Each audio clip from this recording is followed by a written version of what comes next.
Oggi la Fondazione, proprio nell'anno dei suoi 70 anni di storia, quest'anno compiamo 70 anni di storia, parliamo di un argomento che ci ha messo in rete col territorio, forse in maniera anche più concreta, e cioè oggi parliamo del sollievo, parliamo di prendersi cura delle persone, credo in uno dei momenti più difficili. E forse è proprio questo che la Fondazione deve saper fare, esserci quando serve di più alle persone. Credo che parlare di cure palliative oggi voglia dire ancora di più stringere un'alleanza, una vicinanza con le persone, forse proprio nel loro massimo momento di bisogno, non solo per le persone che soffrono, non solo per le persone che sono nel momento più difficile della vita, forse anche negli ultimi momenti della vita, ma prendersi cura anche delle loro famiglie, dei loro familiari, perché poi non stiamo parlando solo di persone anziane, stiamo parlando di persone che stanno soffrendo in un momento in cui forse ci stanno lasciando, ma la cosa importante è sapere che intorno c'è una comunità e in questo la Fondazione vuol dare la sua testimonianza. Dottoressa Benini, oggi le cure palliative non sono più solo fine vita, ma accompagnamento globale, quindi una visione olistica della presa in carico della persona. E quindi quanto è importante parlare oggi di questo cambiamento di approccio? Ma come diceva lei, oggi le cure palliative devono essere viste come un momento di supporto di un percorso che può non necessariamente arrivare per forza all'ultimo periodo della vita, ma può proprio essere un supporto durante alcuni momenti della vita di una persona per far sì che questa persona comunque possa mantenere il suo benessere il più possibile. Quindi è fondamentale l'integrazione tra tutte le figure professionali che hanno in carico il paziente, quindi la persona che si rivolge e che ha necessità di questo tipo di terapia, di supporto, per poter garantirgli la miglior presa in carico possibile. E quindi possiamo dire che le cure palliative oggi rappresentano un asset fondamentale della sanità territoriale. Quindi qual è la direzione verso cui sta andando l'ASL 6 Euganea? Sicuramente il tema delle cure palliative è molto sentito, sia perché è un approccio clinico terapeutico, ma anche perché ci sono alcuni approcci che possono essere sostitutivi di scelte anche finali di alcune persone, no? Quindi si inserisce all'interno di un momento decisionale, di un momento anche culturale di conoscenza da parte dell'utenza, da parte dei pazienti, dei parenti, ma anche di presa di coscienza da parte di chi ha in carico il paziente. Quindi, come dicevo prima, è fondamentale che i vari specialisti e le aziende, con chi ha poi di fatto la presenza dell'utente che ha la necessità, lavorino insieme. Quindi la ULSS, come si sta organizzando, sta potenziando la sua struttura di cure palliative, perché è fondamentale ovviamente che ci siano gli specialisti che siano in grado di interloquire col resto del territorio. E quando dico interloquire è fondamentale la comunicazione sia verso il paziente che esprime un bisogno, sia verso i familiari che interpretano quel bisogno, sia verso i colleghi che devono comunque integrare questi percorsi.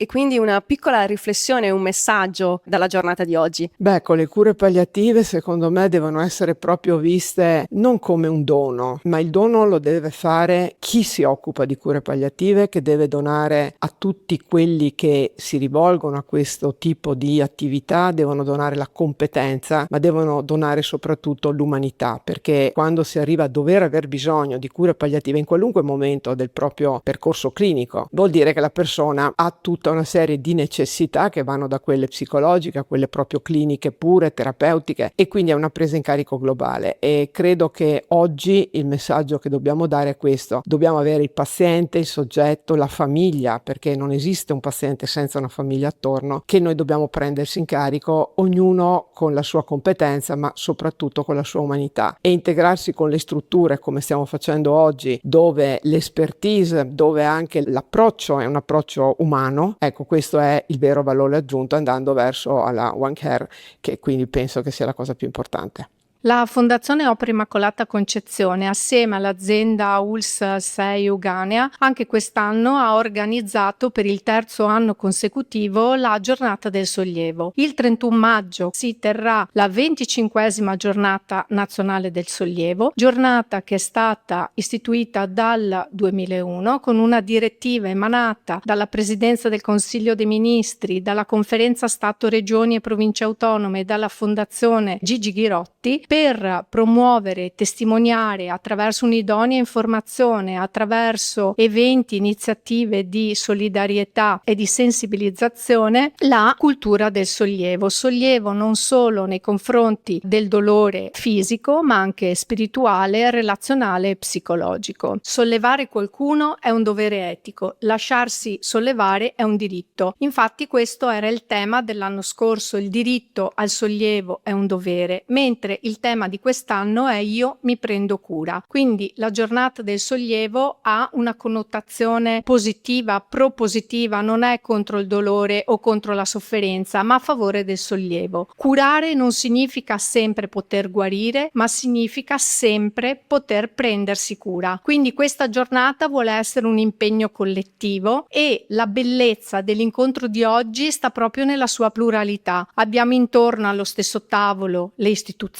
che tracciano le linee guida e ci garantiscono le risorse, il personale sanitario che unisce competenza scientifica e profonda umanità, le associazioni che formano rete, costruiscono reti, i volontari che con il loro calore e la loro vicinanza sono sempre presenti e sono molto preziosi, e i cittadini che ci ricordano sempre il fine ultimo di ogni nostra azione. Quindi solo uniti come una vera e propria rete del sollievo possiamo fare la differenza. Monsignor Pegoraro, le cure palliative hanno riportato al centro la dignità della persona e quindi quale valore assume oggi il concetto di sollievo? È importante riconoscere questo ruolo fondamentale delle cure palliative come presa in carico, o meglio forse presa in cura globale della persona, mettendo la persona malata al centro e con una visione più globale, integrata di tutte le sue dimensioni e quindi tutti i suoi bisogni. E allora il sollievo si declina considerando tutte queste dimensioni, cioè la componente fisica, corporea, ma anche quella psicologica e tutte le emozioni, sentimenti, il vissuto profondo del malato, ma anche la dimensione spirituale che va ancora più in profondità, toccando il senso della malattia, di quello che uno sta vivendo,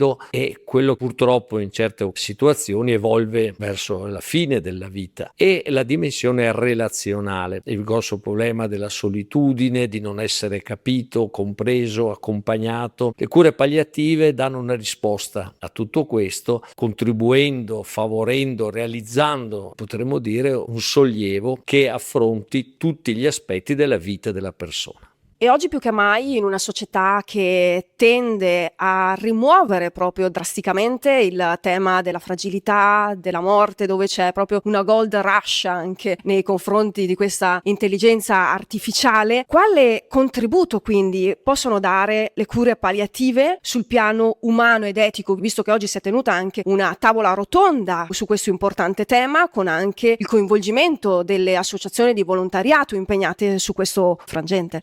L'intelligenza artificiale è una grande sfida, molto complessa, articolata, esprimendo una potenzialità straordinaria, frutto dell'ingegno umano e di tutto quello che è stato costruito, offrendo degli aspetti positivi, interessanti, specialmente nel campo sanitario, ma anche suscitando preoccupazioni, inquietudini e rischi. E Papa Leone ha ben delineato anche queste prospettive nella enciclica appena pubblicata, Magnificat Humanitas. Ecco che allora occorre interrogarsi come l'intelligenza artificiale si ponga a servizio, possa essere di aiuto nella diagnosi, nelle terapie, nella organizzazione anche dei servizi, ma senza ridurre il paziente, la sua famiglia, gli stessi operatori sociosanitari a semplicemente dei soggetti coinvolti, ma senza più responsabilità, senza più una umanità che invece è quella cruciale quando parliamo di malati gravi, di situazioni di terminalità, tutto ciò che purtroppo indica anche la fragilità umana e la nostra mortalità. Ecco che l'intelligenza artificiale ben venga per certi aspetti che vanno però molto meglio definiti quando è uno strumento, offre un servizio, ma senza sacrificare o condizionare o impoverire l'esperienza umana come tale, sia di chi riceve una cura e anche un sollievo, ma soprattutto anche chi la offre con competenze relazionali, umane, mediche, assistenziali, perché tutti impegnati in un reale, efficace accompagnamento della persona quando è gravemente malata o quando va verso la conclusione della sua esistenza. Credo che questa sia la prospettiva fondamentale, che non può essere tutto ridotto a numeri, a dati e a algoritmi, ma ci sono tutte le componenti della realtà umana che sono in gioco e che vanno ben curate e custodite in qualche modo, perché è in gioco la nostra umanità.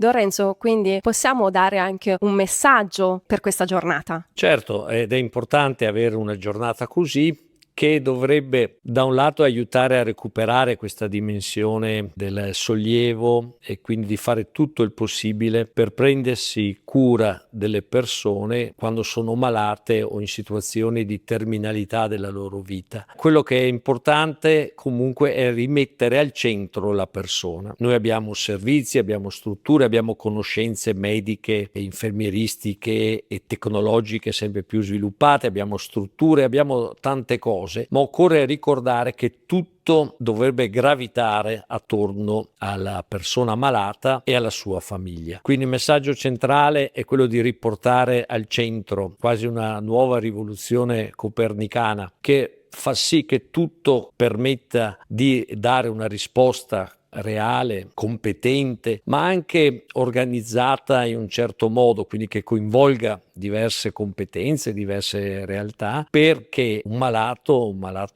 grave non abbia dolore, non abbia o soffra solitudine o incomprensione, non abbia un senso di sentirsi un peso e soprattutto venga garantita la sua dignità, anche quando purtroppo la malattia avanza oppure la morte si avvicina. La profonda intrinseca dignità di ogni persona, evitando forme di accanimento terapeutico, come si dice, o forme di spinta verso l'eutanasia e l'accelerazione e la provocazione della morte. Ma la persona al centro, la sua dignità, vuol dire reale accompagnamento. E ovviamente sono persone, anche i familiari, anche gli operatori sanitari, anche il volontariato, cioè è una collaborazione di persone che fa sì che effettivamente al centro ci sia la persona malata. In occasione della Giornata del Sollievo 2026 presso OIC ho avuto l'opportunità di sottolineare come non possa esserci sollievo se la persona si sente esclusa dalle decisioni che riguardano il proprio corpo, il proprio tempo, il proprio modo di vivere con la malattia. Le sofferenze aumentano quando le cure vengono subite, possono invece diminuire quando il malato si sente riconosciuto, rispettato e accompagnato. Nella medicina contemporanea l'etica del sollievo si misura dunque non solo nella capacità di alleviare la sofferenza e garantire cure palliative, ma anche attraverso la protezione della dignità della persona e all'accompagnamento nelle decisioni più difficili. La pianificazione condivisa delle cure, secondo la legge 219 del 2017, costituisce decisioni personalizzate e contestualizzate dalla relazione di cura per una persona con una malattia inguaribile e progressiva. Molti temono che affrontare questi argomenti significhi proiettarsi alla morte e stralciare le speranze. Nella mia esperienza come medico di cure palliative, invece, questi passaggi, pur evocando emozioni e riflessioni profonde, permettono alla persona e alla famiglia di sentirsi meno sole, più ascoltate, più libere e in fondo più al sicuro. E quindi il significato più profondo dell'etica del sollievo sta proprio qui, nel ricordarci che anche quando non possiamo aggiungere giorni alla vita, ai giorni possiamo sempre aggiungere vita. Una presa in carico multidisciplinare realmente efficace nei confronti delle persone e delle famiglie che hanno dei bisogni di cure palliative ha diversi livelli di attuazione. Prima di tutto c'è un livello di tipo organizzativo, cioè è necessario definire tra tutti gli attori del sistema, che sono i medici dell'ospedale, i medici di medicina generale, le strutture territoriali, la centrale operativa territoriale che è la regista di tutto, è necessario appunto identificare dei percorsi condivisi attraverso delle procedure ben chiare e condivise appunto. Non solo, ci deve essere anche una struttura informatica forte e una chiarezza nel come il medico che si rende conto che questa persona ha dei bisogni di cure palliative può fare in modo, può spingere quel bottone che porti poi all'attivazione. Ma oltre a questo livello organizzativo importantissimo, in cui c'è un linguaggio comune tra tutte le figure della rete, tra tutti i nodi della rete come vengono definiti, ci deve essere anche una competenza all'interno dell'equipe che deve essere per definizione multidisciplinare perché i bisogni sono multidimensionali della persona e ci deve essere una coesione che permette una comunicazione continua tra le persone che assistono e una buona comunicazione con la famiglia sia durante l'assistenza a domicilio sia anche nei cambi di setting che possono avvenire. È possibile che questa persona debba rientrare in ospedale oppure è possibile che questa persona per una serie di motivi debba ricoverarsi in hospice. Ecco, tutti questi momenti di cambiamento di percorso devono essere condivisi, chiari anche a livello relazionale. È un momento molto particolare per le cure palliative all'interno della implementazione della servizi territoriali. Dal Covid in poi ci si è resi conto della estrema importanza di questo ambito assistenziale. L'ospedale non è l'unica realtà che risponde ai bisogni sanitari e una serie di contesti epidemiologici e di tipo organizzativo fanno comprendere che l'importanza e la crescita del territorio è la vera risposta insieme naturalmente a un ospedale per acuti col quale lavorare in sinergia. Per tale motivo il PNRR ha permesso la creazione di realtà territoriali sempre più importanti, sempre più clinicizzate, come le case di comunità, e ha come obiettivo, tornando in particolar modo alle cure palliative, quello di, in un tempo relativamente breve, il 2028, di arrivare a degli obiettivi ben chiari e precisi, che rispondano ai bisogni di cure palliative della popolazione. Si chiede, in particolar modo, che la rete di cure palliative possa intercettare e curare circa 300 persone ogni 100.000 abitanti. È facile fare i conti per la ULSS 6 che ha un po' più di 900.000 abitanti, un numero importante di persone che devono essere prese in cura non solo nel classico e indispensabile e fondamentale setting domiciliare, ma anche in hospice, incrementando il numero dei posti letto nella prospettiva, ma anche in dei setting per i quali le cure palliative, almeno per le persone che sono meno abituate a conoscerle, sono meno noti. Le cure palliative, per quanto viene stabilito dai LEA, cioè dai livelli essenziali di assistenza, devono svolgersi